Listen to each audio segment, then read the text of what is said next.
నాయనార్లలో ఒక మహానుభావుడు ఉన్నాడు. ఆయన్ని అమర్నీతి నాయనార్ అని పిలుస్తుంటారు. ఈ అమర్నీతి నాయనార్ది ఒక చిత్రమైనటువంటి స్వరూపం. ఎందుచేత అంటే ఈయన భగవంతుణ్ణి అపారమైనటువంటి భక్తితో కొలిచాడా అంటే భగవంతుణ్ణి కొలిచాడని మీరు చెప్పలేరు. ఆయన భాగవతుల్ని కొలిచాడు. ఇదో చిత్రం. భగవంతుణ్ణి కొలవడం గొప్ప, భాగవతుల్ని కొలవడం గొప్ప. అంటే భాగవతుల్ని కొలవడం చాలా గొప్ప. భగవంతుణ్ణి ప్రేమించిన కన్నా భాగవతుల్ని ప్రేమించిన వాడిని చూసి భగవంతుడు సంతోషిస్తాడు. కనవారికి చేసిన ఉపకారం తనకి బాగా జ్ఞాపకం ఉంటుంది. అందుకు నేను ఏం చేసేవాడంటే ఒక గొప్ప సత్రం కట్టాడు. భాగవతులందరూ కూడా అక్కడికి వచ్చి భోజనం చేసేవాడు. చక్కటి భోజనం పెట్టేవాడు. వాళ్ళకి రోజు వస్త్రదానం చేసేవాడు. ఈ భాగవతులందరూ భగవంతుడిని నమ్మినవారు కాబట్టి ఇవి నేను ఇవ్వడం వల్ల ఈశ్వరుడు ప్రీతి చెందుతున్నాడనేవాడు. అందుకు ఇస్తున్నాననేవాడు. పొంగిపోతుండేవాడు. పరమ సంతోషపడిపోతుండేవాడు. ఇలా చేస్తుండగా కొన్నాళ్లకు శంకరుడు చూశాడు. నీ గొప్పతనాన్ని లోకంలో ప్రకాశింప చెయ్యాలరా, నేను ఇలా విడిచిపెట్టేస్తానా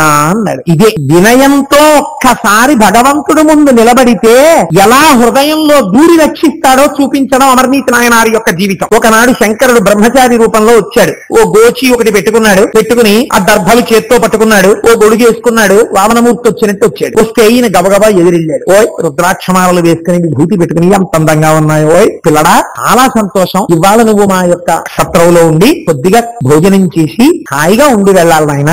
తప్పకుండా నీ సత్రంలో ఉంటాను, తప్పకుండా మీరు పెట్టిన భోజనం చేసి పెడతాను. కానీ ఒక్కసారి నదికి వెళ్లి స్నానం చేసి వస్తాను. నాకు ఉన్నవే 2 గోచి, ఒంటి మీద ఒకటి ఉంటుంది, ఒకటి దండానికి కట్టి ఉంటుంది. ఈ దండానికి కట్టినటువంటి గోచి ఆరలేదు, వచ్చిన బాధ ఇంకా తడిగా ఉంది. నీకు ఇస్తాను, దీన్ని ఆరై. ఎలా ఆరేయాలో తెలుసా? బాగా ఎండగా ఉన్న చోట ఆరై. నేనేం చేస్తానంటే అలా వెళ్లి స్నానం చేసి ఇలా వస్తాను. నువ్వు నాకు ఆ పొడిగోచి ఈ తడిగోచి తెచ్చి పొడిగోచి పెట్టుకుని భోజనం చేస్తాను. ఆయన అన్నాడు అదంతా తప్పకుండా. అంటే ఆయన అన్నాడు ఇదేదో ఒట్టి గోచి అనుకోకు, మహామహిమాన్వితమైన గోచి కాబట్టి దీన్ని చాలా జాగ్రత్తగా ఉంచాలి సుమా. తప్పకుండానండి అలాగే ఉంచుతానన్నాడు. ఇప్పుడు దాన్ని పాపం ఈ అమర్నీతి నాయనారు జాగ్రత్తగా పట్టుకెళ్లి మామూలు బట్టల్లో కలిసిపోయి అందరూ ఆరేసుకున్న బట్టల్లో దీన్ని ఆరేస్తే ఎవడో పట్టుకుపోతాడేమో, ఏదో చాలా పవిత్రమైన గోచి చిటికలిగిన గోచి అన్నాడు. ఆయన ఎందుకు వచ్చిందని చెప్పి ఈయనే గోచి ఆరేసి అక్కడ కూర్చున్నాడు. ఆరగానే మడతెట్టి దాన్ని తీసుకెళ్లి అందరికీ వితరణ చేసే వస్త్రాలతో కలిసిపోకుండా భద్రంగా వేరే ఎత్తే పెట్టి బీరువాలో పెట్టి కూర్చున్నాడు. ఇలా వెళ్ళాడు, అలా వచ్చేసాడు. ఏ స్నానం చేయాలి? నెత్తి మీద గంగ ఉంది. అబ్బో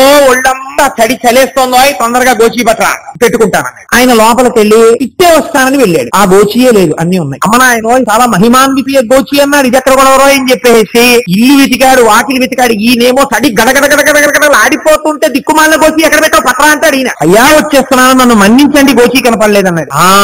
నాకు అర్థం, నీ కన్ను నా మీదే పడింది.